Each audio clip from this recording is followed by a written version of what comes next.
இதுக்கு முன்னாடி செஷன்ல நம்ம ஃபண்டமெண்டல் ரைட்ஸ்ல எதோட நிப்பாட்டியிருந்தோம் அப்படின்னு பார்த்தீங்கன்னா ரிலீஜியஸ் ரைட்ஸ், அதாவது ரைட் டு ஃப்ரீடம் வரையும் நம்ம நிப்பாட்டியிருந்தோம். இப்போ ஆர்டிகல் 29, அதுக்கப்புறம் இருக்க ஆர்டிகல் 30, 31 அண்ட் 32 இதை பத்தி தான் நம்ம பார்க்க போறோம். இந்த ஆர்டிகல் 29 அண்ட் 30 என்னன்னு சொல்லுவாங்கன்னா கல்ச்சுரல் அண்ட் எஜுகேஷனல் ரைட்ஸ் அப்படின்னு சொல்லுவாங்க. கல்ச்சுரல் அண்ட் எஜுகேஷனல் ரைட்ஸ் அப்படின்னு சொல்லுவாங்க. ஓகேவா? இது கேட்கறதுக்கு வாய்ப்பு இருக்கு. எதெல்லாம் வந்து கல்ச்சர் அண்ட் எஜுகேஷனல் ரைட்ஸ்னு கேட்டால் உங்களுக்கு 29 அண்ட் 30 அப்படின்னு சொல்ல தெரியணும். இந்த ஆர்டிகல் 29ல என்ன சொல்லியிருப்பாங்கன்னு பார்த்தீங்கன்னா protection of interest of minorities அப்படின்னு சொல்லுவாங்க. Protection of interest of minorities. இந்த ஃபண்டமெண்டல் ரைட்ஸே எதுக்கானதுன்னு பார்த்தீங்கன்னா ப்ரொடெக்ஷன் ஆஃப் ரைட்ஸ் தான். ஸோ இந்த வேர்டை நீங்கள் ஞாபகம் வச்சுக்கணும் அவசியம் கிடையாது. பட் இன்ட்ரெஸ்ட் ஆஃப் மைனாரிட்டிஸ் அப்படின்ற வேர்டை ஞாபகம் வச்சுக்கணும். மைனாரிட்டினா என்ன அப்படின்றத நம்ம பொதுஜன பார்வையில் அப்படி பார்த்தோம்னா எந்த பாப்புலேஷன் வந்து கம்மியாக இருக்காங்களோ மைனாரிட்டி இல்லை மெஜாரிட்டி அந்த மாதிரி சொல்லலாம்னு பார்க்கலாம். பட் ஆனால் கான்ஸ்டியூஷனில் எப்படி சொல்லியிருக்காங்கன்னு பார்த்தீங்கன்னா இந்த மைனாரிட்டின்ற வேர்டை யாரெல்லாம் ரிலீஜியஸ் மைனாரிட்டியாக இருக்காங்களோ, ரிலீஜியஸ் மைனாரிட்டி நம்மளுக்கு எல்லாருக்கும் தெரியும். ரிலீஜன் வைஸ் சில பாப்புலேஷன் வந்து கம்மியாக இருப்பாங்க, சரிங்களா? அந்த ரிலீஜியஸ் மைனாரிட்டியும் அப்புறம் லிங்குவிஸ்டிக் மைனாரிட்டி. லிங்குவிஸ்டிக்னா ஒரு லாங்குவேஜ் பேசக்கூடிய மக்கள் இருப்பாங்க பார்த்தீங்களா? ஒரு ஸ்டேட்டில் அவங்க அதிகமாக இருப்பாங்க, இன்னொரு ஸ்டேட்டில் கம்மியாக இருப்பாங்க. இப்போ எக்ஸாம்பிளுக்கு எடுத்தீங்கன்னா தமிழ்நாட்டில் தமிழ் பேசுகிறவங்க அதிகமாக இருப்பாங்க, பட் வேற லாங்குவேஜ் பேசுகிறவங்க கம்மியாக இருப்பாங்க. ஸோ வேற லாங்குவேஜ் பேசுகிறவங்க இங்கே லிங்குவிஸ்டிக் மைனாரிட்டி, தமிழ் பேசுகிறவங்க லிங்குவிஸ்டிக் மெஜாரிட்டி, அந்த மாதிரி சில இடத்துல இருக்கலாம், சரிங்களா? ஸோ இந்த மைனாரிட்டின்றது ரிலீஜியஸ் அப்புறம் லிங்குவிஸ்டிக் மைனாரிட்டியை மட்டும்தான் குறிக்குது, வேற எந்த விதமான மைனாரிட்டியும் குறிக்கல அப்படின்றத தெரிஞ்சுக்கணும். அப்புறம் இன்னொரு என்னன்னா, நம்ம கான்ஸ்டியூஷன்ல மைனாரிட்டிக்கு ஒரு டெஃபினிஷனே கிடையாது, சரியா? இது ரொம்ப ரொம்ப முக்கியம். ஏன்னா இதை கேட்கறதுக்கு வாய்ப்பு இருக்கு. மைனாரிட்டி வந்து டிஃபைன் பண்ணியிருக்காங்க நம்ம கான்ஸ்டியூஷன் சொன்னா அது தப்பு, ஓகேவா? சரி, இப்போ இந்த ஆர்டிகல் 29ல என்ன சொல்லியிருக்காங்க அப்படின்னு பார்த்தீங்கன்னா இதில் வந்து ரைட்ஸ் ஆஃப் அ குரூப் பற்றியும் பேசியிருக்காங்க. அதாவது ஒரு குழுவோட ரைட்ஸ் பற்றியும் பேசியிருக்காங்க. அது போக ரைட்ஸ் ஆஃப் இண்டிவிஜுவல் சிட்டிசன் அதை பற்றியும் பேசியிருக்காங்க, சரிங்களா? ஃபர்ஸ்ட் வந்து குரூப் பற்றி என்ன சொல்லியிருக்காங்க அப்படின்றத பார்ப்போம், ஓகேவா? இப்போ ஒருத்தர் இருக்காங்க, ஒரு குரூப் இருக்கு, அவங்களோட லாங்குவேஜ் அப்புறம் அவங்க எழுதக்கூடிய அந்த ஸ்கிரிப்ட் இருக்கும் பார்த்தீங்களா? ஸ்கிரிப்ட் எழுதுறது அந்த விஷயம், அப்புறம் அவங்களோட கல்ச்சர், இந்த 3 விஷயத்தை பாதுகாத்துக்கிறதுக்கு ஒரு குரூப்புக்கு ரைட்ஸ் இருக்கு அப்படின்ற மாதிரி சொல்லியிருப்பாங்க. இங்க குரூப்னு எதை சொல்றாங்கன்னு பார்த்தீங்கன்னா ரிலீஜியஸ் அண்ட் லிங்குவிஸ்டிக் மைனாரிட்டி அப்படின்றத எடுத்துக்கணும், சரிங்களா? இந்த ஃபர்ஸ்ட் ப்ரொவிஷன் இருக்குல்ல 29ல கொடுத்துருப்பாங்கன்னு சொல்லிட்டு பார்த்தீங்களா? அதுல வந்து ஒரு வேர்டு வந்து யூஸ் பண்ணியிருப்பாங்க. அது என்னன்னா எனி செக்ஷன் ஆஃப் சிட்டிசன்ஸ் அப்படின்னு சொல்லியிருப்பாங்க, சரிங்களா? எனி செக்ஷன்னா இங்கே வந்து இந்த எனி செக்ஷன்ற வேர்டு எதை குறிக்குதுன்றது நீங்கள் புரிஞ்சுக்கணும். மெஜாரிட்டியையும் குறிக்குது, மைனாரிட்டியையும் குறிக்குது அப்படின்றது தெரியணும், சரிங்களா? மெஜாரிட்டியையும் குறிக்குது, மைனாரிட்டியும் குறிக்குது. இப்போ ஏன் ரெண்டுத்தையுமே குறிக்குது அப்படின்னு பார்த்தீங்கன்னா சில ஸ்டேட்ல நான் முன்னாடி ஒரு எக்ஸாம்பிள் சொல்லியிருக்கேன், சில ஸ்டேட்ல சில பேர் அதிகமாக இருப்பாங்க, அதே சில பேர் தமிழ் பேசுகிற மக்கள் வந்து வேற ஸ்டேட்ல கம்மியாக இருப்பாங்க. அவங்களுக்குன்னு வந்து ஒரு ரைட்ஸ் இருக்கும் பார்த்தீங்களா? இப்போ தமிழ் பேசுகிறவங்க இங்கே அதிகமாக இருக்காங்க. இப்போ நார்த் சைட்லாம் போயிட்டீங்கன்னா தமிழ் பேசுகிறவங்க கம்மியாக இருப்பாங்க. ஆனால் அங்கே இருக்க தமிழ் பேசுகிறவங்களுக்கும் லாங்குவேஜ் இருக்கும், ஸ்கிரிப்ட் இருக்கும், கல்ச்சர் இருக்கும், சரிங்களா? அந்த மாதிரி ரைட்ஸை வந்து பாதுகாக்கிறது அப்படின்றத சொன்னாங்க. இப்போ எனி செக்ஷன் ஆஃப் சிட்டிசன்னா இந்தியாவில் ஒரு ஸ்டேட்ல ஒரு செட் ஆஃப் பீப்புள் வந்து அதிகமாக இருக்கலாம், அதே செட் ஆஃப் பீப்புள் வேற ஸ்டேட்ல வந்து கம்மியாக இருக்கலாம். அந்த வேற ஸ்டேட்ல கம்மியாக இருக்காங்களா அங்கே அவங்க மைனாரிட்டி தான். புரியுதா நான் என்ன சொல்ல வரேன்றது? ஸோ இந்த மாதிரி தான் அவங்க வந்து பிரிச்சிருக்காங்க. எதுல? கான்ஸ்டியூஷன்ல ஆர்டிகல் 29ல ஃபர்ஸ்ட் ப்ரொவிஷன்ல சொல்லியிருக்காங்க. ஃபர்ஸ்ட் ப்ரொவிஷன்ல இந்த வேர்டு ரொம்ப முக்கியம், எனி செக்ஷன் ஆஃப் சிட்டிசன் சொல்லியிருக்காங்க. அதுல மெஜாரிட்டி அண்ட் மைனாரிட்டி ரெண்டு பேருமே வராங்க. இதுல எதை பாதுகாக்க போறாங்கன்னு பாத்தீங்கன்னா லாங்குவேஜ், ஸ்கிரிப்ட் அண்ட் கல்ச்சர், இந்த 3 விஷயத்தை பாதுகாக்க போறாங்க. செகண்ட் ப்ரொவிஷன்ல என்ன சொல்லியிருக்காங்க அப்படின்னு பாத்தீங்கன்னா ஆர்டிகல் 29ல செகண்ட் ப்ரொவிஷன்ல இப்போ ரைட்ஸ் ஆஃப் அ சிட்டிசனை வந்து பாதுகாக்கிறது அப்படின்னு சொல்லியிருக்கேன். ரைட்ஸ் ஆஃப் அ சிட்டிசன் அப்படின்னா என்னன்னு இதை சொல்லியிருக்காங்கன்னு பார்த்தீங்கன்னா ஒரு சிட்டிசன் வந்துட்டு எஜுகேஷனல் இன்ஸ்டிடியூஷனுக்குள்ள போறதுக்கு எந்த 4 விஷயத்தை வச்சு டிஸ்கிரிமினேட் பண்ணக்கூடாது அப்படின்னு சொல்லியிருக்காங்க. 4 விஷயம் தான், சரிங்களா? Religion, race, caste and language, ஓகேவா? RRCL அப்படின்னு ஞாபகம் வச்சுக்கோங்க. Rights to get in to an educational institution, ஓகேவா? எஜுகேஷனல் இன்ஸ்டிடியூஷனுக்கு உள்ள ஒரு சிட்டிசன் போறதுக்கு இந்த 4 விஷயத்தை வச்சு கண்டிப்பான முறையில் டிஸ்கிரிமினேட் பண்ணக்கூடாது, பாகுபாடு காட்டக்கூடாது. ஃபர்ஸ்ட் வந்து ரேஸ், அவங்க என்ன சொல்றது, பிளாக் ரேஸ், ஒயிட் ரேஸ், அந்த மாதிரி சில விஷயங்கள் சொல்லுவாங்க. அதுக்கப்புறம் வந்து டிராவிடியன் ரேஸ்ன்னு சொல்றாங்க. அந்த மாதிரி ரேசஸ் இருக்குல்ல, அந்த ரேசஸை வச்சு பிரிக்கக்கூடாது, ரிலீஜனை வச்சு பிரிக்கக்கூடாது, கல்ச்சரை வச்சு பிரிக்கக்கூடாது, அது போக முக்கியமா லாங்குவேஜ் வச்சு பிரிக்கக்கூடாது அப்படின்ற மாதிரி சொல்லியிருக்காங்க. ஸோ இது ரெண்டும் தான் வந்து ஆர்டிகல் 29ல சொல்லியிருக்காங்க. ஆர்டிகல் 30 அப்படின்னு போனீங்கன்னா பார்த்தீங்கன்னா அது பியூரா யாரை பற்றி பேச போகுதுன்னு பார்த்தீங்கன்னா மைனாரிட்டிஸ் பற்றி தான் பேச போகுது. சரிங்களா? ஆனால் ஆர்டிகல் 29ல எனி செக்ஷன் ஆஃப் சிட்டிசன்றது மெஜாரிட்டி ப்ளஸ் மைனாரிட்டி ரெண்டு பேரும் பற்றியுமே பேசியிருக்கு. பட் இந்த ஆர்டிகல் 30 வந்து பியூரா மைனாரிட்டி பற்றி தான் பேச போகுது. இந்த மைனாரிட்டிஸ்க்கு என்ன கொடுக்க போகிறாங்க அப்படின்னு பார்த்தீங்கன்னா right of minorities to establish educational institution. சரிங்களா? Right of minorities to establish educational institution short ஃபார்ம்ல எழுதுறேன். எஜுகேஷனல் இன்ஸ்டிடியூஷன்னா நம்ம எல்லாருக்குமே என்னன்றது தெரியும். ரைட்ஸ் ஆஃப் மைனாரிட்டிஸ் அப்படின்னு பேசுறாங்க. ஸோ இங்க இந்த மைனாரிட்டிஸும் எதை குறிக்குது அப்படின்னு பார்த்தீங்கன்னா ரிலீஜியஸ் பிளஸ் லிங்குவிஸ்டிக் மைனாரிட்டி. எழுதுறது தெரியாதுன்னு நினைக்கிறேன், வேற கலர்ல கூட எழுதுறேன். சரிங்களா? ரிலீஜியஸ் பிளஸ் லிங்குவிஸ்டிக் மைனாரிட்டியை தான் இங்கே சொல்லப்பட்டிருக்க மைனாரிட்டியும் குறிக்குது. ஒரு மைனாரிட்டி குழுவை சேர்ந்த மக்கள் வந்து அவங்களுக்கான எஜுகேஷனல் இன்ஸ்டிடியூஷன்ஸ் அவங்களால உருவாக்கிக்க முடியும் அப்படின்ற மாதிரி சொல்றாங்க. இப்போ ரைட் டு ப்ராப்பர்ட்டின்னு ஒரு விஷயம் நான் முன்னாடியே சொல்லியிருப்பேன். ஆர்டிகல் 300A பார்ட் 12 கொடுத்துருப்பாங்க. அது 44th அமெண்ட்மெண்ட் ஆக்ட் மூலியமா வந்து மாற்றி அமைச்சிட்டாங்கன்னு சொல்லியிருந்தேன். இப்போ அந்த ரைட் டு ப்ராப்பர்ட்டி, இப்போ அரசாங்கத்துக்கு ஒரு நிலம் வேணும், அது வந்து மைனாரிட்டிஸ் கிட்ட இருக்கு அப்படின்னா இது அவங்க எடுத்துக்கிட்டு அவங்களுக்கு வந்து காம்பன்சேட் பண்ணுவாங்க. இப்படி மைனாரிட்டிஸ்ல இருந்து எடுக்கிறாங்க பாத்தீங்களா, அது வந்து டிஸ்கிரிமினேஷன் கிடையாது அப்படின்ற மாதிரியும் சொல்லியிருக்காங்க. நல்லா தெரிஞ்சுக்கோங்க. மைனாரிட்டிஸ்ட சில இடங்கள் இருக்கலாம், அந்த இடம் வந்து கவர்மெண்ட்டுக்கு தேவையானதா இருக்கலாம். அப்ப கவர்மெண்ட் வந்து அவங்ககிட்ட இருந்து வாங்கிட்டு அவங்கள்ட்ட காம்பன்சேட் பண்றாங்க பாத்தீங்களா, அந்த காம்பன்சேட் பண்ற விஷயம் வந்து அவங்கள டிஸ்கிரிமினேட் பண்றதுக்காக கிடையாது, சில பேருக்கு நன்மை விளைவிக்கணும் அப்படின்றதுக்காண்டி தான் கவர்மெண்ட் பண்ண போறாங்க அப்படின்றது தான் இதுல வந்து சொல்லியிருக்காங்க. ஓகேவா? அப்புறம் இன்னொரு முக்கியமான விஷயம், நான் முதலே சொன்ன மாதிரி மைனாரிட்டிஸ்ன்றது எங்கேயுமே டிஃபைன் பண்ணவே கிடையாது. அப்புறம் இன்னொரு விஷயம் இந்த இதில் நீங்கள் பார்க்க வேண்டியது என்னன்னு பார்த்தீங்கன்னா, மைனாரிட்டிஸ் வந்துட்டு அவங்களுக்குன்னு சில லாங்குவேஜஸ் இருக்கும். ஏன்னா லிங்குவிஸ்டிக் மைனாரிட்டி இதில் இருக்காங்க, ரிலீஜியஸ் மைனாரிட்டி இருக்காங்க.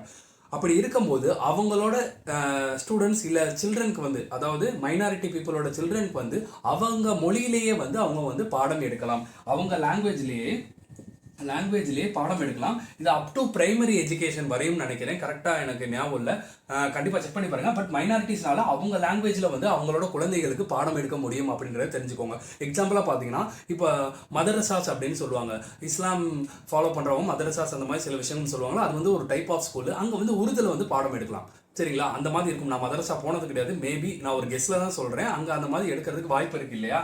ஸோ இந்த மாதிரி விஷயங்கள்லாம் இந்த ஆர்டிகல் 30ல சொல்லியிருக்காங்க அப்படின்றத தெரிஞ்சுக்கோங்க. அதற்கடுத்து நம்ம என்ன பார்க்கணும்னு பார்த்தீங்கன்னா ஆர்டிகல் 31 அப்படின்ற ஒரு விஷயம் பார்க்கணும். பட் அது வந்துட்டு ரொம்ப முக்கியம் கிடையாது. அதில் என்ன சொல்லியிருக்காங்க அப்படின்றத மட்டும் தெரிஞ்சுக்கோங்க. முக்கியம் கிடையாதுன்றது கிடையாது. இந்த செட் ஆஃப் இதுக்குள்ள பார்க்கறத விட இதை நம்ம சில கேசஸ் பார்ப்போம். Kesavananda Bharati case, Minerva Mills case அப்படின்னு கேஸ் வைஸ் சில விஷயங்கள் பார்ப்போம். அப்போ பார்த்தா இன்னும் கொஞ்சம் எஃபெக்டிவாக இருக்கும். சரிங்களா? ஆர்டிகல் 31A அப்படின்னு ஒன்று இருக்கு, ஆர்டிகல் 31B அப்படின்னு இருக்கு, ஆர்டிகல் 31C அப்படின்னு இருக்கு. சரிங்களா? இந்த ஆர்டிகல் 31A என்ன சொல்லுது அப்படின்னு பார்த்தீங்கன்னா, இப்போ முன்னாடி சொன்ன ரைட் டு ப்ராப்பர்ட்டி அப்படின்ற ஒரு விஷயம் சொன்னோம் பார்த்தீங்களா, கவர்மெண்ட் நினைச்சா ஒரு விஷயத்தை எடுத்துட்டு அவங்களுக்கு காம்பன்சேட் பண்ணுவாங்க அப்படின்ற மாதிரி சொல்லியிருந்தோம் பார்த்தீங்களா, அந்த மாதிரி விஷயங்கள் பற்றி பேசுறது ஆர்டிகல் 31A சொல்லியிருப்பாங்க. பட் ஆனால் இது ரைட் டு ப்ராப்பர்ட்டி கிடையாது, இது அதுல இருந்து கொஞ்சம் மாறுபட்டது. சரிங்களா? எஸ்டேட்ஸ் அப்படின்ற மாதிரி கொடுத்துருப்பாங்க, கவர்மெண்ட் தேவையான விஷயங்களை வந்து எடுத்துக்குவாங்கன்னு அப்படின்னு சொல்றேன் பார்த்தீங்களா, அந்த மாதிரி விஷயங்கள் இந்த ஆர்டிகல் 31A சொல்லியிருப்பாங்க. ஆர்டிகல் 31B என்ன சொல்லியிருப்பாங்கன்னு பார்த்தீங்கன்னா, 9th ஸ்கெடியூல் அப்படின்னு நம்மளுக்கு ஒரு ஸ்கெடியூல் இருக்கும். சரிங்களா? இந்த 9th ஸ்கெடியூல் வந்து 1951 கொண்டு வரப்பட்டது. ஃபர்ஸ்ட் அமெண்ட்மெண்ட் ஆக்ட் மூலியமா கொண்டு வரப்பட்டது. இந்த 9th ஸ்கெடியூல், அதாவது 9வது அட்டவணை வந்து 1951 தான் கொண்டு வரப்பட்டது. ஃபர்ஸ்ட் அமெண்ட்மெண்ட் ஆக்ட் மூலியமா கொண்டு வரப்பட்டது அப்படின்றத தெரிஞ்சுக்கணும். இதுல சில லாஸை வந்து வச்சிருப்பாங்க. சரிங்களா? சில சட்டத்தை வந்து வச்சிருப்பாங்க இந்த ஸ்கெடியூலுக்குள்ள. அந்த சட்டங்கள்லாம் ஜுடிஷியல் ரிவ்யூக்குள்ள போவாது அப்படின்ற மாதிரி சொல்லியிருப்பாங்க. ஜுடிஷியல் ரிவ்யூக்குள்ள போகும். ஜுடிஷியல் ரிவ்யூனா இப்போ அந்த சட்டங்களோட கான்ஸ்டிடியூஷனல் வேலிடிட்டியை வந்து சுப்ரீம் கோர்ட்டோ ஹை கோர்ட்டோ வந்து டிசைட் பண்ண முடியும். ஆனா இதுல வச்சாங்கன்னா பண்ண முடியாது. சரிங்களா? அந்த 9th ஸ்கெடியூல்ல வச்சாங்கன்னா பண்ண முடியாது. அதுக்கும் சில என்ன சொல்றது, ஒரு பவுண்டரி மாதிரி வச்சிருக்காங்க. 1973 ஏப்ரல் 24க்கு அப்புறம் எந்த லாவெல்லாம் இதுக்குள்ள வச்சிருக்காங்களோ அதுல ஜுடிஷியல் ரிவ்யூ வந்து பண்ண முடியும் அப்படின்ற மாதிரி சொல்லியிருக்காங்க. அப்போ 1973 ஏப்ரல் 24க்கு முன்னாடி வச்சிருப்பாங்க பாத்தீங்களா, அதுலலாம் ஜுடிஷியல் ரிவ்யூ பண்ண முடியாது அப்படின்னு சொல்லியிருக்காங்க. இதுதான் பேசிக், இது மட்டும் ஞாபகம் வச்சுக்கோங்க. சரிங்களா? இந்த 1973 ஏப்ரல் 24 சொல்லி பாத்தீங்களா, அப்பதான் கேசவனந்த பாரதி கேஸ் அப்படின்னு ஒன்று நடந்தது. அந்த கேஸ்ல வந்து பேசிக் ஸ்ட்ரக்சர் ஆஃப் கான்ஸ்டியூஷன் ஒன்று பேசியிருப்பாங்க. இதை நம்ம வந்து பின்னாடி பார்ப்போம். பட் இந்த வேர்டை ஞாபகம் வச்சுக்கோங்க, இந்த கேஸ் ரொம்ப முக்கியமான கேஸ். சரிங்களா? இதுல வந்துட்டு என்ன சொல்லியிருக்காங்க, 1973 ஏப்ரல் 24க்கு அடுத்து வச்சிருந்தாங்கன்னா அது ஜுடிஷியல் ரிவ்யூக்கு உட்பட்டது. ஆனா இந்த டேட்டுக்கு முன்னாடி வச்சிருந்தாங்கன்னா ஜுடிஷியல் ரிவ்யூ பண்ண முடியாது அப்படிங்கிற மாதிரி சொல்லியிருப்பாங்க. இந்த ஆர்டிகல் 31C என்ன சொல்லியிருப்பாங்க பார்த்தீங்கன்னா, டிபிஎஸ்பின்னு ஒன்று இருக்கு. இதற்கு அடுத்து நம்ம பார்ப்போம் ஃபண்டமெண்டல் ரைட்ஸ்க்கு அடுத்து. இந்த டிபிஎஸ்பியில் சில ப்ரொவிஷன்ஸை இம்ப்ளிமெண்ட் பண்றதுக்கு யார் இம்ப்ளிமெண்ட் பண்ண போறா, கவர்மெண்ட் தான் இம்ப்ளிமெண்ட் பண்ண போகுது. அப்படி இம்ப்ளிமெண்ட் பண்ணும்போது அது ஃபண்டமெண்டல் ரைட்ஸ்க்கு எதிராக இல்லை அதுக்கு ஒரு பாதிப்பு ஏற்படுத்துது அப்படின்னா இந்த இந்த விஷயங்கள் மூலியமா அது வந்துட்டு சமன் செய்யப்படும் அப்படின்ற மாதிரி எடுத்துக்கோங்க. இப்போதைக்கு நம்ம டிபிஎஸ்பி பார்க்கும்போது இதை பார்த்தா தான் நம்மளுக்கு தெளிவாக புரியும். சரிங்களா? டிபிஎஸ்பியில் சில ஆர்டிகல் இருக்கும். சரிங்களா? ஆர்டிகல் 39ல் வந்துட்டு பிஎன்சி அப்படின்னு நினைக்கிறேன். ஆமாம், ஆர்டிகல் 39 பிஎன்சின்னு சில ஆர்டிகல்ஸ் இருக்கும். அதில் சொல்லப்பட்டிருக்க ப்ரொவிஷன் வந்து கவர்மெண்ட் வந்து இம்ப்ளிமெண்ட் பண்ணும்போது ஃபண்டமெண்டல் ரைட்ஸ்க்கு வந்து அது பாதகம் ஏற்பட்டால் அது வந்துட்டு என்ன சொல்றது, ஜுடிஷியல் அந்த விஷயத்துக்குள்ள வராது அப்படின்ற மாதிரி சொல்லியிருக்காங்க. பட் அதுவும் வந்துட்டு ஒரு ரீசனபிளா இருக்கணும். irrelevant இருந்துச்சுன்னா அதை வந்து எடுத்துக்க மாட்டாங்க. ஓகேவா? இப்போதைக்கு இந்த 3 மட்டும் தெரிஞ்சுக்கோங்க. இதை நம்ம பின்னாடி வந்து பார்க்கும்போது ரொம்ப இன்டீட்டெயிலாக பார்த்துக்கலாம். நான் சொன்ன கேசவானந்த பாரதி கேஸ், அப்புறம் டிபிஎஸ்பியில் எந்த ஆர்டிகல் 39BC அது வந்து 31Cக்கு கீழே வருது அப்படின்றத மட்டும் தெரிஞ்சுக்கோங்க. ஓகேவா? இதற்கடுத்து ஆர்டிகல் 32 வந்து ரொம்ப ரொம்ப முக்கியமான ஆர்டிகல். ஏன்னா அதை வந்து அம்பேத்கர் அவர்களே அதை எப்படி சொல்லியிருக்காருன்னு பார்த்தீங்கன்னா, article 32 heart and soul of the constitution அப்படின்னு சொல்லியிருக்காரு. Heart and soul of the constitution அப்படின்னு சொல்லியிருக்காரு. சரிங்களா? ஏன்னு பார்த்தீங்கன்னா இந்த ஆர்டிகல் 32 எதை மீன் பண்ணுது அப்படின்னு பார்த்தீங்கன்னா, ரிட்ஸ்னு ஒரு விஷயம் இருக்கு. சரிங்களா? ரிட்ஸ்னா ஃபவுண்டைன் ஆஃப் ஜஸ்டிஸ் அப்படின்னு பிரிட்டன்ல சொல்லுவாங்க. ஃபவுண்டைன் ஆஃப் ஜஸ்டிஸ் அப்படின்னு சொல்லுவாங்க. அதாவது நீதி கிடைக்கிறதுக்காக சில வழிகள் ரிட்ஸ். சரிங்களா? இந்த ரிட்ஸை வந்து யார் வந்து கொடுக்க முடியும் அப்படின்னு பார்த்தீங்கன்னா, சுப்ரீம் கோர்ட்டும் கொடுக்க முடியும், ஹை கோர்ட்டும் கொடுக்க முடியும். சரிங்களா? இந்த சுப்ரீம் கோர்ட் வந்து எப்படி கொடுக்கலாம்னா ஆர்டிகல் 32 படி கொடுக்கலாம். சரிங்களா?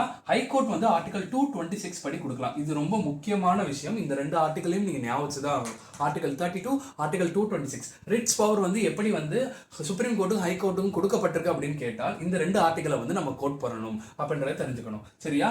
Heart and soul of the constitution யார் சொன்னா, டாக்டர் அம்பேத்கர் அவர்கள் சொன்னாரு அப்படின்றதையும் தெரிஞ்சுக்கணும். அம்பேத்கர் நீங்க எழுதுறேன். சரிங்களா? ஓகே. இப்போ எதற்காக இந்த ஆர்டிகல் 32 கொண்டு வரப்பட்டது அப்படின்னு பார்த்தீங்கன்னா, இப்போ ஃபண்டமெண்டல் ரைட்ஸ் நம்மளுக்கு இருக்கு. அது வந்துட்டு யாருக்கான ரைட்ஸ், சிட்டிசன்ஸ்க்கான ரைட்ஸ். அதுல ஏதாவது ஒரு பாதகம் விளையும் போது ஒரு அக்ரீவ்டு பர்சனா இருப்பாங்க, பாதிக்கப்பட்ட நபர் இருப்பார் பாத்தீங்களா, அவங்கள வந்து அக்ரீவ்டு பர்சன் அப்படின்னு சொல்லுவாங்க. அவர் வந்து டைரக்டா சுப்ரீம் கோர்ட்டுக்கு போக முடியும். சரிங்களா? ஏன்னா இந்த ஆர்டிகல் மூலியமா இந்த எம்பவர்மெண்ட் தான் சிட்டிசனுக்கு பண்ணிருக்காங்க. இதுவே ஒரு ஃபண்டமெண்டல் ரைட். அதாவது ஃபண்டமெண்டல் ரைட்டுக்கு ஏதாவது ஒரு பாதிப்பு ஏற்படும் போது அந்த பாதிக்கப்பட்டவர் வந்து டைரக்டா சுப்ரீம் கோர்ட்டுக்கு போகலாம் அப்படின்ற மாதிரி சொல்லியிருக்காங்க. ஸோ ஃபண்டமெண்டல் ரைட்டை நம்ம வாங்குறதுக்கே ஒரு ஃபண்டமெண்டல் ரைட் வந்து ஃபண்டமெண்டல் ரைட் குள்ள வச்சிருக்காங்க. நான் சொல்றது புரியுதா? ஃபண்டமெண்டல் ரைட்ஸ் வந்துட்டு ஆர்டிகல் 12ல இருந்து 35 வரையும் இருக்கு. சரிங்களா? இதுல ஏதாவது பாதகம் வரும்போது ஆர்டிகல் 32 பயன்படுத்தி நம்மளுக்கு கொடுக்கப்பட்ட ரைட்ஸ் வந்து பாதிக்கப்படுது அப்படின்றதையே நம்ம சுப்ரீம் கோர்ட்ல போய் நம்ம முறையிட்டு நம்மளோட ரைட்ஸை பெறலாம் அப்படின்ற மாதிரி சொல்லியிருக்காங்க. ஆனா இதுல ஒரு ட்விஸ்ட் வந்து சுப்ரீம் கோர்ட் வச்சாங்க. என்னன்னா, இப்போ ஒரு விஷயம், அதாவது வந்துட்டு ஒரு மேட்டர் நடக்குது, அதுல வந்து ரைட்ஸ் வந்து இன்ஃப்ரிஞ்ச் ஆயிடுச்சு அப்படின்னு வச்சுக்கோங்களேன். டைரக்டா சுப்ரீம் கோர்ட் போறதுனாலும் போகலாம். பட் அதுக்கான என்ன சொல்றது, அதற்கான ஒரு முடிவு வந்துட்டு ஹைகோர்ட் மூலியமா வந்து வரக்கூடியதா இருந்துச்சு அப்படின்னா ஃபர்ஸ்ட் எடுத்தோன்னா ஹைகோர்ட்டுக்கு தான் போகணும் அப்படின்னு யார் சொல்லியிருக்காங்கன்னு பார்த்தீங்கன்னா சுப்ரீம் கோர்ட் சொல்லியிருக்காங்க. இது வந்து கான்ஸ்டியூஷன்ல சொல்லப்படல. கான்ஸ்டியூஷன் என்ன சொல்லியிருக்கு, சுப்ரீம் கோர்ட் தான் கேரண்டியர் ஆஃப் த ஃபண்டமெண்டல் ரைட்ஸ் அப்படின்னு சொல்லியிருக்காங்க. கேரண்டியர் ஆஃப் த ஃபண்டமெண்டல் ரைட்ஸ் யாருன்னு பார்த்தீங்கன்னா சுப்ரீம் கோர்ட். பாதிக்கப்பட்ட நபர் டைரக்டா சுப்ரீம் கோர்ட்டுக்கு போகலாம். பட் ஆனால் சுப்ரீம் கோர்ட் ஒரு ஜட்மெண்ட்ல என்ன சொல்லியிருந்தாங்க அப்படின்னு பார்த்தீங்கன்னா, இப்போ பாதிக்கப்பட்ட நபருக்கு வந்துட்டு ஹைகோர்ட் மூலியமாவே ஒரு நீதி கிடைக்கப்படுது அப்படி என்றால், இல்லை அங்கேயே அந்த விஷயத்தை பார்க்க முடியும் அப்படி என்றால் ஃபர்ஸ்ட் எடுத்தோடனே அவர் வந்து ஹைகோர்ட்டுக்கு தான் போகணும் அப்படின்ற மாதிரி சுப்ரீம் கோர்ட் ஒரு ஜட்மெண்ட்ல சொல்லியிருக்காங்க அப்படின்றத தெரிஞ்சுக்கோங்க. இந்த ஆர்டிகல்ஸ் ரொம்ப முக்கியம். அப்புறம் இந்த வேர்டிங்ஸும் ரொம்ப முக்கியம். சரியா? அப்புறம் இப்போ இந்த ரிட்ஸ் வழங்குறது இருக்கு பாத்தீங்களா, சுப்ரீம் கோர்ட்டும் ஹைகோர்ட்டும் வழங்க முடியும் அப்படின்னு சொல்லிட்டு இவங்க மட்டும் தான் வழங்க முடியுமா அப்படின்னு கேட்டா கிடையாது. அதுலயும் வந்து ஒரு ப்ரொவிஷன் இருக்கு. என்னன்னா, பார்லிமெண்ட் நினைச்சாங்கன்னா வேற சில இன்ஸ்டிடியூஷன்ஸ், அதாவது கோர்ட்டையும் இந்த மாதிரி ரிட்ஸ் வழங்க வைக்க முடியும் அப்படின்றதையும் சொல்லியிருக்காங்க. ஆனா பார்லிமெண்ட் இந்த மாதிரி சொல்றாங்க பாத்தீங்களா, அப்படி சொல்லும் போது அது சுப்ரீம் கோர்ட்டையோ ஹைகோர்ட்டையோ வந்து அவங்களுக்கு கொடுக்கப்பட்ட அந்த ரிட்ஸ் ஜூரிஸ்டிக்ஷன் ஒன்று இருக்கு பாத்தீங்களா, அதை வந்து குறைச்சிடக்கூடாது. இப்போ பார்லிமெண்ட் வந்து வேற கோர்ட்டுக்கு நீங்க ரிட்ஸ் வழங்கலாம் அப்படின்னு கொடுக்குறாங்கன்னா இவங்களுக்குன்னு ஒரு பவர் இருக்கும். அதை வந்து இந்த இவங்களுக்கு கொடுக்கப்பட்ட பவர் வந்து கம்மி பண்ற மாதிரி இருக்கக்கூடாது அப்படின்ற மாதிரி சொல்லியிருக்காங்க. நார்மல் டேர்ம்ஸ்ல சொல்லணும்னா இதுதான். சரிங்களா? ஏன்னா கான்ஸ்டியூஷன்லயே கொடுக்கப்பட்டு சுப்ரீம் கோர்ட்டுக்கும் ஹை கோர்ட்டுக்கும் தான் கொடுத்துருக்காங்க அப்படின்றத தெரிஞ்சுக்கோங்க. ஆனால் பார்லிமெண்ட் நினைச்சா வேற யாருக்கும் கொடுக்கவும் முடியும் அப்படின்றத தெரிஞ்சுக்கணும். சரி, இப்போ சுப்ரீம் கோர்ட்டுக்கும் ஹை கோர்ட்டுக்கும் ரெண்டு பேருமே ரிட்ஸ் வந்து வழங்க முடியும்னு சொல்லிட்டோம். அப்ப ரெண்டு பேரோட பவரும் ஒரே மாதிரியா அப்படின்னு கேட்டா கிடையாது.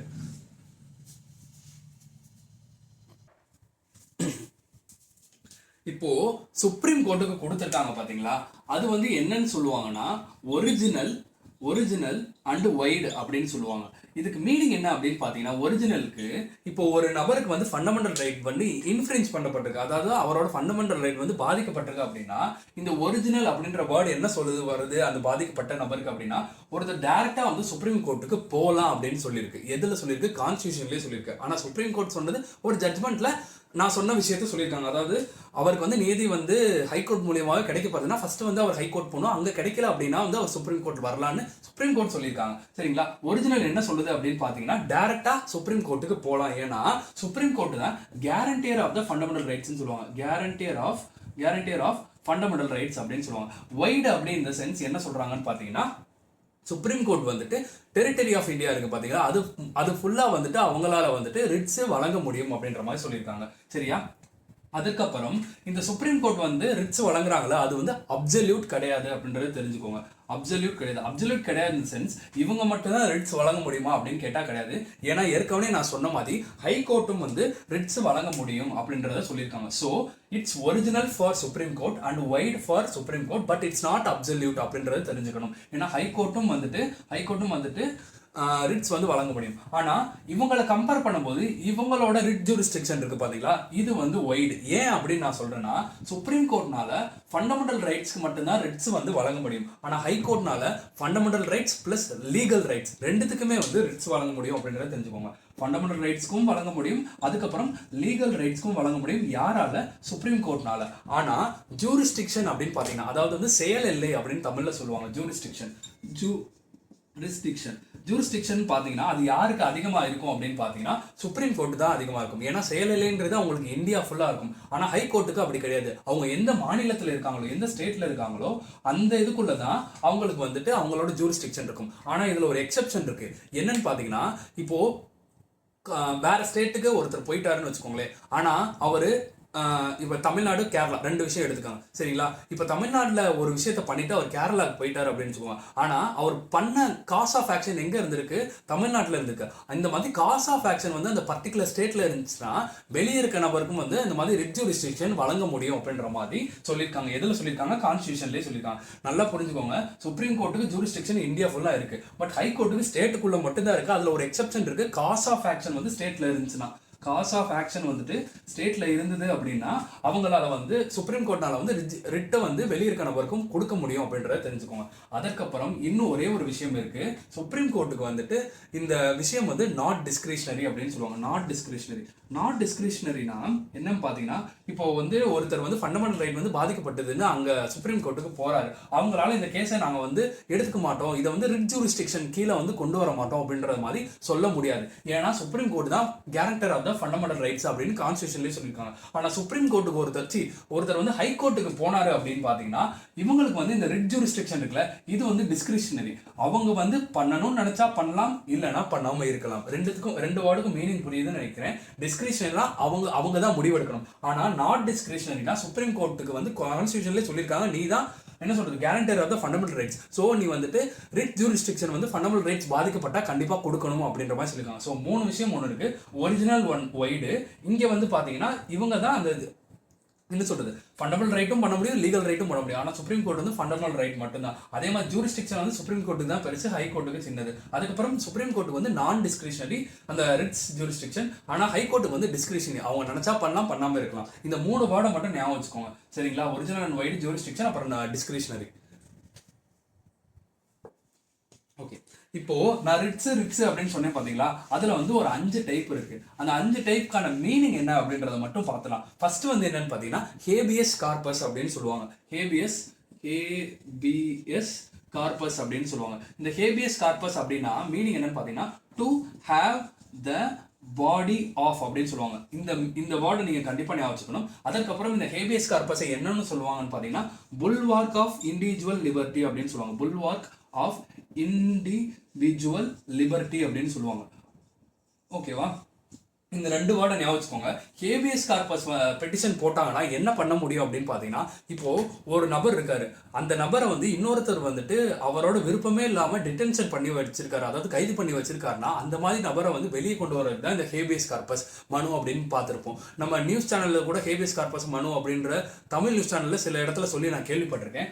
ஆள் கொணர்வு மனு அப்படின்னு சொல்லுவாங்க தமிழில். சரிங்களா? ஹேபியஸ் கார்பஸ் வந்து யாருக்கு எதிராலாம் கொடுக்க முடியும்னு பார்த்தீங்கன்னா, சுப்ரீம் கோர்ட்டாலையும் சரி, ஹைகோர்ட்னாலையும் சரி, ஒரு பிரைவேட் இண்டிவிஜுவலுக்கு மேலேயும் கொடுக்க முடியும், அப்புறம் பப்ளிக் மேலே, அதாவது பப்ளிக் ஆர்கனைசேஷன் மேலேயும் கொடுக்க முடியும், அதாவது கவர்மெண்ட் மேலேயும் கொடுக்க முடியும். ஒருத்தரை வந்துட்டு இல்லீகலா டீடைன் பண்ணி வச்சிருக்காங்க, அதாவது வந்து கைது பண்ணி வச்சிருக்காங்க அப்படின்னா ஹேபியஸ் கார்பஸ் நம்ம போட்டோம்னா பிரைவேட் இண்டிவிஜுவல் பண்ணி வச்சிருந்தாலும் அவரை கொண்டு வந்து கண்டிப்பாக காமிக்கணும், பப்ளிக் ஆர்கனைசேஷன் மூலியமா பண்ணி வச்சிருந்தாலும் அவரை வந்து கொண்டு வந்து காமிக்கணும். ஆனால் இதில் ஒரு எக்ஸெப்ஷன் இருக்கு. என்னன்னு பார்த்தீங்கன்னா, அவரை கைது பண்ணியிருக்கிறது வந்து ரொம்ப லாஃபுல்லாக இருந்தது, சட்டத்துக்கு உட்பட்டு இருந்துச்சுன்னா ஹேபியஸ் கார்பஸ் மனு வந்து போட முடியாது அப்படின்றத தெரிஞ்சுக்கோங்க. ஹேபியஸ் கார்பஸ் மனு எப்போ போட முடியாது? சட்டத்துக்கு உட்பட்டு அவரை வந்து கைது பண்ணி வச்சிருந்தாங்கன்னா ஹேபியஸ் கார்பஸ் மனு வந்து போட முடியாது அப்படின்றத தெரிஞ்சுக்கோங்க. இது முக்கியமான ஃபேக்ட். ஓகேவா? இதற்கடுத்து என்னன்னு பார்த்தீங்கன்னா, மண்டாமஸ் அப்படின்னு ஒன்று இருக்கு. மண்டாமஸ்னா என்னன்னு பார்த்தீங்கன்னா, வி கமாண்ட் அப்படின்னு சொல்லுவாங்க. வி கமாண்ட் இதற்கு மீனிங் என்னன்னு பார்த்தீங்கன்னா, ஒரு ஹையர் அத்தாரிட்டி இந்த சென்ஸ் கோர்ட் தான் நான் சொல்றேன். அவங்க வந்து என்ன சொல்ல போறாங்க அப்படின்னு பார்த்தீங்கன்னா, அவங்களுக்கு கீழே ஒரு அத்தாரிட்டிஸ் இருப்பாங்க பார்த்தீங்களா, அதாவது சப்பார்டினேட்ஸ் இருப்பாங்க பார்த்தீங்களா, அவங்கள இந்த வேலையை செய் அப்படின்னு சொல்றதான் வி கமாண்ட். ஓகேவா? மண்டாமஸ்னா இதுதான். பட் கோர்ட்ஸ் வந்துட்டு யாருக்கெல்லாம் மண்டாமஸ் வந்து இஷ்யூ பண்ண முடியாது அப்படின்றதையும் நம்ம தெரிஞ்சுக்கணும். எந்த இடத்துலலாம் அவங்க மண்டாமஸ் பண்ண முடியாதுன்னு கான்ஸ்டியூஷன்லேயே சில இடத்துல பண்ணியிருப்பாங்க, அந்த இடத்துல அவங்களால பண்ண முடியாது. அதற்கப்புறம் முக்கியமாக பிரசிடென்ட்டு, கவர்னரு, சரிங்களா, கவர்னரு, அதுக்கப்புறம் சுப்ரீம் ஹைகோர்ட் ஜட்ஜு, அதாவது சீஃப் ஜஸ்டிஸ் ஆஃப் ஹைகோர்ட்னு சொல்லுவாங்க, acting in his judicial capacity. சரிங்களா? சீஃப் ஜஸ்டிஸ் ஆஃப் ஹைகோர்ட், இவங்க 3 பேருக்குமே மண்டாமஸ் வந்து கொடுக்க முடியாது அப்படின்னு யாரு எதுல சொல்லப்பட்டிருக்கு? கான்ஸ்டியூஷன்ல சொல்லப்பட்டிருக்கு. மண்டாமஸ் யாரு கொடுக்க முடியும்? சுப்ரீம் கோர்ட் தான் கொடுக்க முடியும். ஹேபியஸ் கார்பஸும் சுப்ரீம் கோர்ட் தான் கொடுக்க முடியும். சரிங்களா? இந்த வேர்டை ஞாபகம் வச்சுக்கோங்க. அதுக்கப்புறம் இதுக்கு உண்டான மீனிங் என்றதை ஞாபகம் வச்சுக்கோங்க. அப்புறம் இதனால என்ன பண்ண முடியும் அப்படின்ற மீனிங்கை மட்டும் ஞாபகம் வச்சுக்கோங்க. ஏன்னா இதுல ஃபுல்லாலாம் கேட்க போறது இல்லை, இந்த மாதிரி விஷயங்கள் தான் கேட்க போறாங்க. எக்ஸெப்ஷன் என்ன இருக்கு இதுல? எக்ஸெப்ஷன் என்ன இருக்கு? பிரசிடென்ட், கவர்னர், அப்புறம் chief justice of high court acting in his judicial capacity. ஓகேவா? இதற்கு அடுத்து வந்து ப்ராஹிபிஷன் அப்படின்னு சொல்லுவாங்க. ப்ராஹிபிஷன்னா என்னன்னு பார்த்தீங்கன்னா, டு ஃபர்பிட் அப்படின்னு சொல்லலாம். டு ஃபர்பிட்னு சொல்ல வர, டு ஃபர்பிட் அப்படின்னு சொல்றதை விட எப்படி சொல்லலாம்னா இன்ஆக்டிவிட்டி அப்படின்னு சொல்லலாம். இன்ஆக்டிவிட்டி. ஓகேவா? ப்ராஹிபிஷன் இதுவும் யார் சொல்ல போறான்னு பார்த்தீங்கன்னா, சுப்ரீம் கோர்ட் வந்து அவங்களுக்கு கீழே இருக்க சில கோர்ட்ஸ்க்கு வந்து சொல்ல போறாங்க. சரிங்களா? என்ன சொல்லுவாங்கன்னு பார்த்தீங்கன்னா, இந்த வேலையை நீ செய்யாத அப்படின்னு சொல்றது தானே இன்ஆக்டிவிட்டி. ஸோ ப்ராஹிபிஷன் வந்து கொடுத்தாங்கன்னா அந்த வேலையை செய்யக்கூடாது அப்படின்றது அர்த்தம். ஆனால் இதுலேயும் ஒரு எக்ஸெப்ஷன் கேஸ் இருக்கு. இந்த ப்ராஹிபிஷன் வந்துட்டு ஒன்லி ஆன் ஜுடிஷியரி, அப்புறம் வந்துட்டு குவாசி ஜுடிஷியல் மேலே மட்டும்தான் கொடுக்க முடியும். Quasi judicial. சரிங்களா? குவாசி ஜுடிஷியல் அப்படின்னா என்னன்றதை நான் அந்த எக்கனாமி செஷன் எடுக்கும்போது சொல்லியிருப்பேன். அதை பார்க்கலன்னா தயவு செய்து பாருங்க. என்னன்னு பார்த்தீங்கன்னா, ஜுடிஷியல் அப்புறம் குவாசி ஜுடிஷியல் அத்தாரிட்டிஸ் மேலே தான் ப்ராஹிபிஷன் வந்து சுப்ரீம் கோர்ட்டால கொடுக்க முடியும். அட்மினிஸ்ட்ரேட்டிவ், அப்புறம் லெஜிஸ்லேட்டிவ், அதுக்கு வந்து பிரைவேட் இண்டிவிஜுவல்ஸ் மேலே கொடுக்க முடியாது. நான் இப்படி தான் ஞாபகம் வச்சுக்குவேன். சரிங்களா? ஏஎல்பி ஞாபகம் வச்சுக்குவேன். ஓகேவா? அட்மினிஸ்ட்ரேட்டிவ், லெஜிஸ்லேட்டிவ், அப்புறம் பிரைவேட் இண்டிவிஜுவல்ஸ் மேலே ப்ராஹிபிஷன் வந்து போட முடியாது சுப்ரீம் கோர்ட் அப்படின்றத தெரிஞ்சுக்கோங்க. அதற்கடுத்து இதே மாதிரி ஒரு விஷயம் இருக்கு, செட்டியோரரி அப்படின்னு சொல்லுவாங்க. செட்டியோரரி அப்படின்னா என்னன்னு பார்த்தீங்கன்னா, செட்டியோரரி இதுல சுப்ரீம் கோர்ட் வந்து அவங்களுக்கு கீழே இருக்க ஹை கோர்ட்ஸ் இல்ல சப்பார்டினேட் கோர்ட்ஸ் இருக்கும் பாத்தீங்களா, அங்க அவங்க வந்துட்டு சில விஷயங்களை சில கேசஸ் வந்து எடுத்து பார்த்துட்டு இருப்பாங்க.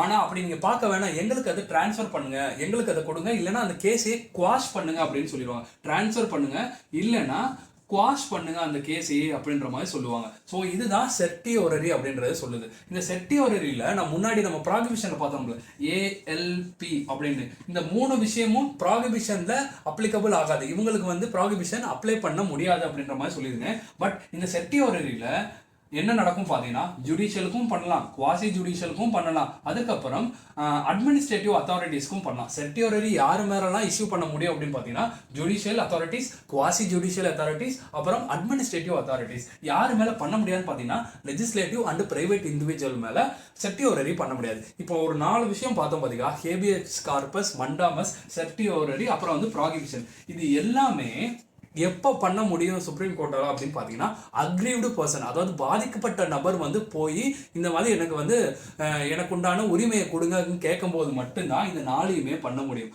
ஆனால் இதில் ஒரு எக்ஸெப்ஷன் இருக்கு, அதுதான் 5வது. அது என்னன்னு சொல்லுவாங்கன்னு பார்த்தீங்கன்னா கோவாரண்டோ. சரிங்களா, கோவாரண்டோனா என்னன்னு பார்த்தீங்கன்னா ஒரு பப்ளிக் ஆஃபீஸ் இருக்கு, அதில் வந்து ஒரு நபரை வந்து நியமிக்கிறாங்கன்னு வச்சுக்கோங்க வேலை பார்க்கறதுக்கு. அவரை எந்த அடிப்படையில் நீங்கள் வந்துட்டு பப்ளிக் ஆஃபீஸில் நியமிச்சிங்க அப்படின்றத கேள்வி கேட்கலாம். இது வந்து அக்ரீவ்டு பர்சன் தான் கேட்கணும்னு கிடையாது, பாதிக்கப்பட்ட நபர் தான் கேட்கணும்னு கிடையாது, யாருனாலும் கேட்கலாம். ஓகேவா, இதுதான் மிச்சர் இந்த 4க்கும் இதுக்கும் ஒரு வித்தியாசம். இதுல கோவாரண்டோனா என்னன்னா பப்ளிக் ஆஃபீஸ்க்கு ஒருத்தர் வந்து நியமிக்க போறாங்க. சரிங்களா, பப்ளிக் ஆஃபீஸ், சாரி இங்க தெரிஞ்சிருச்சுன்னு நினைக்கிறேன், பப்ளிக் ஆஃபீஸ்க்கு நியமிக்க போறாங்க. அவர் எந்த முறையில வந்துட்டு ப்ரொமோஷன் பண்ணீங்க, இல்ல அந்த நபரை வந்து அந்த சீட்டுக்கு எப்படி வந்து நீங்க நியமிச்சீங்க அப்படின்னு வந்து கேட்கலாம். கோவாரண்டோ முடியுமா அப்படின்றத தெரிஞ்சுக்கணும். ஸோ இதுதான் ஆர்டிகல் 32. ஆர்டிகல் 32ன்றது ரொம்ப பெருசு, பிகாஸ் அதை heart and soul of the constitution Ambedkar அவர்களே சொல்லியிருக்காங்க. சரியா, இதற்கடுத்து 3 இருக்கு, ஆர்டிகல் 33, ஆர்டிகல் 34, ஆர்டிகல் 35. ஆர்டிகல் 33ல என்ன சொல்லியிருக்காங்க அப்படின்னு பார்த்தீங்கன்னா, இப்போ பாராமிலிட்டரி ஃபோர்ஸஸ் அப்புறம் ஆர்ம்டு ஃபோர்ஸஸ் எல்லாம் மனிதர்கள் வந்து வேலை பார்க்குறாங்க, நம்ம நாட்டு சிட்டிசன்ஸ் வேலை பார்க்குறாங்க. அப்போ அவங்களுக்குலாம் ஃபண்டமெண்டல் ரைட்ஸ் வந்து பாதிக்கப்படுது, அதை எப்படி வந்து ஏற்றுக்க முடியும் அப்படின்னு கேட்டீங்கன்னா, ஆர்டிகல் 33ல என்ன சொல்லியிருக்காங்கன்னா, பார்லிமெண்ட் சொல்றதான் இந்த மாதிரி ஃபோர்ஸஸ் இருக்காங்க பார்த்தீங்களா, யூனிஃபார்ம் ஃபோர்ஸஸ், ஐபி, ரா, அவங்களெல்லாம் அதெல்லாம் ஒர்க் பண்ணுறாங்கல்ல, அவங்களுக்கு வந்து ஃபண்டமெண்டல் ரைட்ஸ் வந்து என்ன சொல்கிறது அப்ளை ஆகாது, மேக்ஸிமம் அப்ளை ஆகாது. ஏன்னா பார்லிமெண்ட் வந்து அந்த விஷயத்தை வந்து அவங்க பார்த்துக்குவாங்கன்னு ஆர்டிகல் 33ல சொல்லியிருக்காங்க. ஆர்டிகல் 34ல என்ன சொல்லியிருக்காங்க அப்படின்னு பார்த்தீங்கன்னா, மிலிட்ரி ரூல் பற்றி பேசியிருக்காங்க. சரிங்களா, மிலிட்ரி ரூல் அப்படின்னு சொல்லுவாங்க, அந்த ரூல் பற்றி பேசியிருக்காங்க. அதில் என்ன சொல்ல வராங்க அப்படின்னு பார்த்தீங்கன்னா, மிலிட்ரி ரூல்னால் பொதுவாக என்ன சொல்ல வராங்க அப்படின்னு பார்த்தீங்கன்னா, அங்கே கவர்மெண்ட்டும் செயல்படாது. சரிங்களா, கவர்மெண்ட் வந்து செயல்பட முடியாது. மிலிட்ரி ரூல் ஒரு ஸ்டேட்டில் வந்து போட்டுட்டாங்க அப்படின்னா அங்கே வந்து கவர்மெண்ட் வந்து செயல்பட முடியாது அப்படின்றத நீங்கள் தெரிஞ்சுக்கோங்க.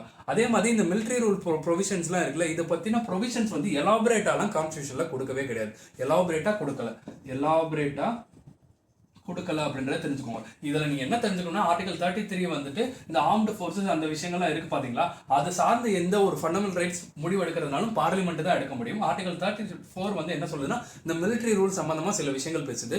ஆர்டிகல் 35 என்ன சொல்லுது அப்படின்னு பார்த்தீங்கன்னா, ஆர்டிகல் 35ல பார்லிமெண்ட் தான் ஃபண்டமெண்டல் ரைட்ஸ் சம்பந்தமான விஷயங்களுக்கு முடிவு எடுக்க முடியும், இல்லை அவங்க தான் ஒரு லா கொண்டு வர முடியும் அப்படின்ற மாதிரி சொல்லியிருக்காங்க. இப்போ எக்ஸாம்பிளாக பார்த்தீங்கன்னா, நான் முன்னாடியே சொல்லியிருந்தேன், ஆர்டிகல் 32 பார்க்கும்போது ஆர்டிகல் 32 அண்ட் 226 என்ன கன்ஃபர்ம் பண்ணுறது, ரிட்ஸ் ஜூரிஸ்டிக்ஷன் வந்து சுப்ரீம் கோர்ட்டுக்கும் கொடுக்கலாம், ஹை கோர்ட்டுக்கும் கொடுக்கலாம்னு கான்ஸ்டியூஷனே சொல்லியிருக்கு. ஆனால் இது ரெண்டை தவிர பார்லிமெண்ட் நினைச்சா வேற கோர்ட்டுக்கு கொடுக்க முடியும் ரிட்ஸை அப்படின்றதையும் கான்ஸ்டியூஷன்லேயே சொல்லப்பட்டிருக்கு. ஸோ பார்லிமெண்ட் தான் இந்த மாதிரி ஃபண்டமெண்டல் ரைட்ஸ்குள்ள ஏதாவது லா கொண்டு வரணும் அப்படின்னா அவங்களால தான் முடிவெடுக்க முடியும் அப்படின்ற மாதிரி சொல்லியிருக்காங்க. இன்னொரு எக்ஸாம்பிள் நம்ம சொல்லணும்னா, ஆர்டிகல் 16 நம்ம வந்து பார்த்துருப்போம். சரிங்களா, அதில் வந்துட்டு என்ன சொல்லியிருப்பாங்க அப்படின்னு பார்த்தீங்கன்னா, இந்த ஆந்திரா அண்ட் தெலுங்கானா அப்படின்னு நான் ஒரு விஷயம் சொல்லியிருப்பேன், அங்கே ரெசிடென்ட்ஸ் இருந்தால் மட்டும்தான் அவங்களுக்கு அந்த பப்ளிக் ஆஃபீஸில் வேலை கிடைக்கும் அப்படின்ற மாதிரி சில விஷயம் சொல்லியிருப்பேன். பார்க்காதவங்க இதுக்கு முன்னாடி செஷன்ஸ்லாம் நான் சொல்லியிருப்பேன், அதை போய் பாருங்க. ஓகேவா, ஆர்டிகல் 35 என்ன சொல்லுது, லா எந்த விஷயம்னாலும் எடுக்கணும்னா ஃபண்டமெண்டல் ரைட்ஸ் சம்மந்தமாக எடுக்கணும் அப்படின்னா பார்லிமெண்ட் தான் முடிவெடுக்க முடியும் அப்படின்ற மாதிரி சொல்லியிருக்காங்க. ஸோ ஆர்டிகல் 33, 34, 35 இதுதான். இதற்கப்புறம் ஒரு விஷயத்தை மட்டும் நீங்கள் ஞாபகம் வச்சுக்கணும், ஆர்டிகல் 17 அப்புறம் ஆர்டிகல் 24 வந்துட்டு அப்சல்யூட் அப்படின்னு சொல்லுவாங்க. ஏன்னா which are the articles are அப்சல்யூட்னு கேட்டால் ஆர்டிகல் 17 அண்ட் 24 அப்படின்றது தெரியணும். ஸோ இதோட நம்ம ஃபண்டமெண்டல் ரைட்ஸ் அப்படின்ற ஒரு சாப்டர் வந்து முடிவுக்கு வருது. இதில் ஏதாவது நான் மிஸ்டேக் பண்ணியிருந்தேன் அப்படின்னு உங்களுக்கு தோணுச்சுன்னா டூ கமெண்ட் இட். ஏன்னா வந்துட்டு நான் சொல்லும் போது சில இடத்துல மிஸ்டேக் பண்ணியிருக்கலாம். சரிங்களா, அதனால தான் அதை சொல்கிறேன். வேறு ஏதாவது இதில் நான் திருத்திக்கணும் அப்படின்னாலும் அதை கமெண்ட் பண்ணுங்கள். உங்கள் ஃப்ரெண்ட்ஸ் அண்ட் ஃபேமிலி மெம்பர்ஸ் யாராவது சிவில் சர்வீஸ் இல்லை குரூப் எக்ஸாம்ஸ் ப்ரிப்பேர் பண்ணாங்கன்னா do share this video and thank you.